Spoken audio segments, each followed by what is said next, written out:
مثبت سوچ کے ساتھ مذاکراتی کمیٹی تشکیل دی، سیاسی استحکام اور معاشی ترقی کے لیے بات چیت کے لیے تیار ہیں۔ پی ٹی آئی کی پارلیمانی پارٹی کے اجلاس کا اعلامیہ، بانی سمیت تمام سیاسی اسیران کی رہائی کا مطالبہ۔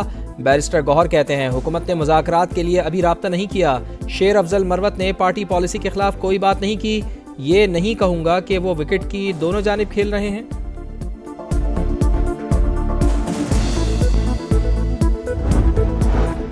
اسپیکر قومی اسمبلی کی حکومت اور پی ٹی آئی مذاکرات کے لیے ثالثی کی پیشکش۔ سردار ایاز صادق کہتے ہیں تلخیاں ختم کرنے کے لیے ڈائیلاگ ضروری ہیں، سیاسی ایشو سمیت ہر معاملے میں کردار ادا کرنے کو تیار ہوں۔ پارلیمنٹ اوپن فورم ہے، کمروں میں بیٹھ کر بھی مذاکرات کیے جاتے ہیں، میرے دفتر اور گھر کے دروازے سب کے لیے کھلے ہیں۔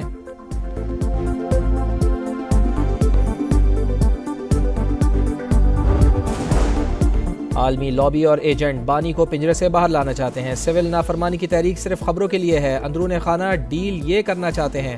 وزیر اطلاع سندھ شرجیل انعام میمن کی گرج برس، بولے ہم کسی کے اندرونی معاملات میں دخل اندازی نہیں کرتے، پاکستان کے اندرونی معاملات میں بھی کسی کو مداخلت کی ضرورت نہیں۔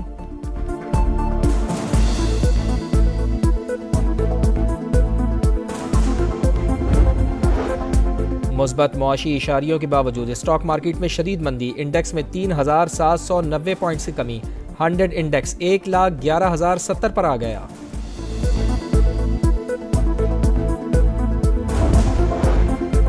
کرم میں میزائل، راکٹ لانچرز اور اینٹی ایئر کرافٹ گنز تک موجود ہیں۔ مشیر اطلاعات بیرسٹر سیف کا انکشاف، کہا علاقے کو بھاری اسلحے سے پاک کرنے کے لیے گرینڈ جرگے کو مہلت دی ہے، ہتھیار نہ ڈالے گئے تو حکومت کے پاس کارروائی کے علاوہ کوئی دوسرا آپشن نہیں ہوگا۔ گورنر سے ان کا پارا چنار جانے کا اعلان، کہا خیبر پختونخوا جانے کے لیے ویزا نہیں چاہیے۔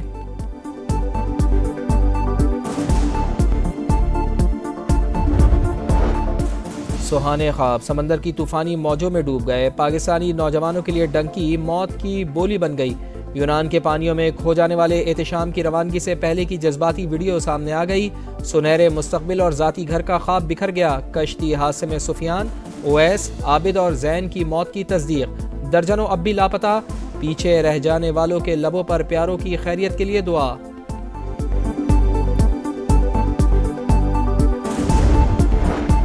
یونان کشتی حادثے کے بعد حکومت ان ایکشن، وزیر اعظم کی انسانی اسمگلنگ میں ملوث عناصر کے خلاف سخت کارروائی کی ہدایت۔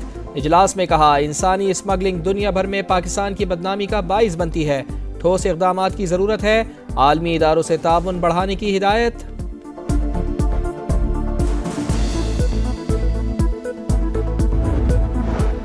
سست انٹرنیٹ پر قومی اسمبلی میں گرما گرم بحث، قومی سلامتی سے بڑھ کر کچھ نہیں، ایکس کو وزارت داخلہ کی ہدایت پر بند کیا۔ اظہار رائے پر پابندی ہوتی تو ٹک ٹاک اور فیس بک بھی بند ہوتے، انٹرنیٹ کی بندش کا شوق ہے نہ ہی حکومت کا کوئی فائدہ۔ وزیر مملکت برائے آئی ٹی شہزاد فاطمہ کی سست رفتار انٹرنیٹ پر قومی اسمبلی میں معذرت، ڈیجیٹل نیشن پاکستان بل مزید مشاورت کے لیے مؤخر۔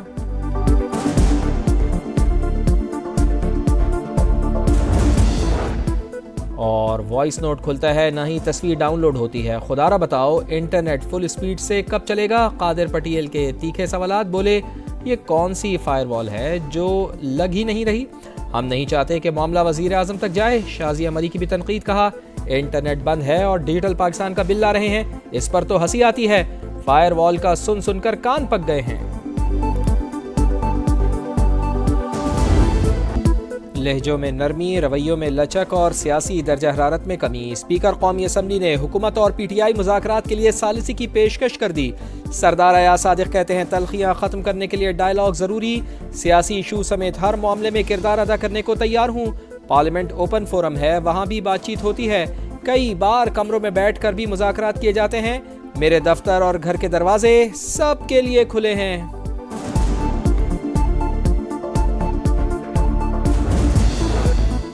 عالمی لابی اور ایجنٹ بانی کو پنجرے سے باہر لانا چاہتے ہیں، سول نافرمانی کی تحریک صرف خبروں کے لیے ہے، اندرون خانہ ڈیل یہ کرنا چاہتے ہیں۔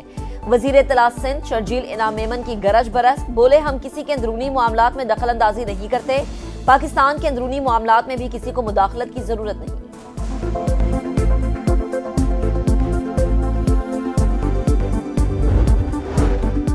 پاکستان میں انتخابی بے ضابطگیوں کی شفاف تحقیقات ہونی چاہیے، ترجمان امریکی محکمہ خارجہ میتھیو ملر کہتے ہیں الیکشن پر اٹھنے والے سوالات کا جواب اور قانون کی حکمرانی قائم ہونی چاہیے، پاکستان ہو یا دنیا میں کوئی اور ملک، امریکہ کا موقف یکساں ہے۔ مینڈیٹ کی چوری سب سے بڑا مسئلہ، عوامی مینڈیٹ کی توہین اور انتشار ہو تو ملک ترقی نہیں کرتا۔ یہاں رات کی تاریکی میں آئینی ترامیم آتی ہیں۔ شاہد حقان عباسی کی تنقید، بولے IMF ناکامی کا نام لیکن ہم شادیانے بچاتے ہیں۔ اگر آج ڈالر 60 روپے کا ہوتا تو بجلی 1.5 روپے یونٹ ملتی۔ حساس ادارے کے دفتر پر حملے سمیت 2 مقدمات، انسداد دہشت گردی عدالت فیصل آباد میں زرتاج گل پر فرد جرم عائد۔ جناح ہاؤس جلاؤ گھراؤ کے مقدمے میں انسداد دہشت گردی عدالت لاہور نے مزید 5 ملزمان کو بے گناہ قرار دے دیا۔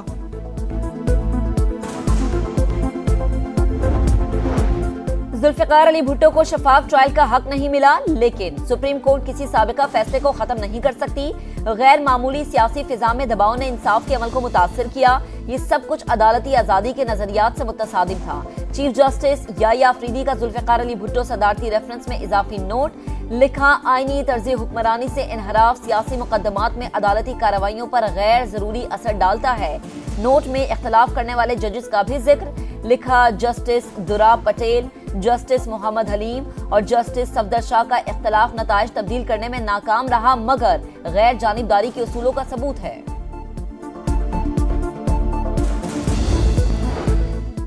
لانس نائک محمد محفوظ شہید نشان حیدر کی 53ویں برسی، chairman joint chiefs of staff committee services chiefs اور مسلح افواج کا خراج عقیدت۔ پاک فوج کے دستے نے مزار پر پھول رکھے، فاتحہ خوانی اور سلام عقیدت پیش کیا۔ پاک فوج کے شہداء اور ان کے اہل خانہ پر فخر ہے، قوم دفاع وطن کے لیے قربانیاں کبھی فراموش نہیں کرے گی، وزیر اعظم کا پیغام۔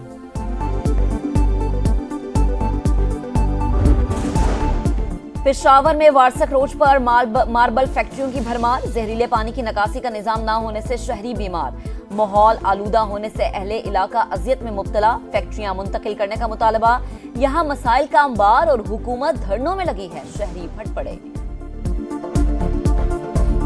PTI والے تو لگے ہوئے اپنے اس اسٹرائک میں، وہ ان سے فارغ نہیں ہوتے تو یہ فیکٹری اور ان مسائل پہ کیا توجہ دیں گے؟ حالات بہت خراب ہے اس علاقے کا، آلودگی زیادہ ہے، گند زیادہ ہے اور کوئی مسئلہ ان کا حل نہیں ہوتا۔ کراچی والوں کے لیے اچھی خبر، یونیورسٹی روڈ پر پانی کی 84 انچ لائن کا مرمتی کام جاری، آج رات یا کل سے پانی ملنے کی امیدیں۔ MD واٹر بورڈ کے مطابق مرمتی کام آج مکمل ہو جائے گا۔ پانی کی لائن کی مرمت کے باعث دھابے جی پر 10 پمپ بند کیے گئے۔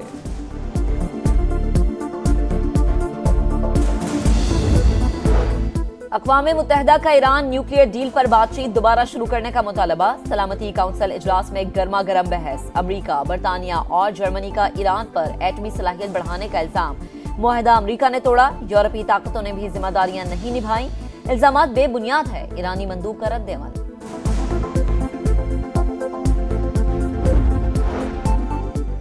اسرائیلی فوج غزہ کے شہری علاقوں سے نکل جائے گی، پناہ گزین کیمپوں میں موجود فلسطینی گھروں کو واپس جائیں گے، غزہ جنگ بندی معاہدے کے خدوخال سامنے آنے لگے، 30 اسرائیلی قیدیوں کے بدلے سینکڑوں فلسطینیوں کو رہائی مل پائے گی، رفح اور مصر کی سرحد کو کھول دیا جائے گا، پہلے مرحلے کے دوران ہی فریقین مستقل جنگ بندی پر مذاکرات کریں گے۔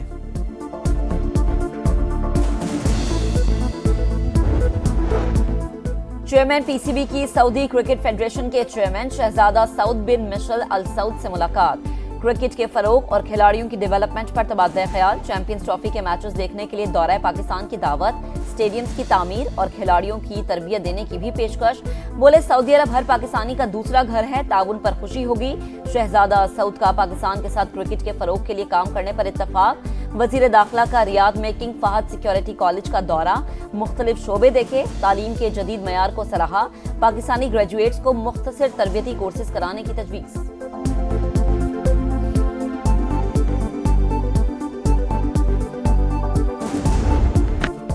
پارل کا میدان شاہینوں کے نام، پہلے ون ڈے میں پاکستان نے جنوبی افریقہ کو 3 وکٹوں سے ہرا دیا، سائم ایوب نے 109 رنز بنائے، 4 وکٹیں لینے اور 82 رنز بنانے پر سلمان علی آغا مین آف دی میچ قرار پائے، اپنا ایوارڈ سائم ایوب کو دے دیا، 3 میچز کی سیریز میں رضوان 11 کو 1-0 کی برتری، دوسرا ون ڈے کل کیپ ٹاؤن میں ہوگا۔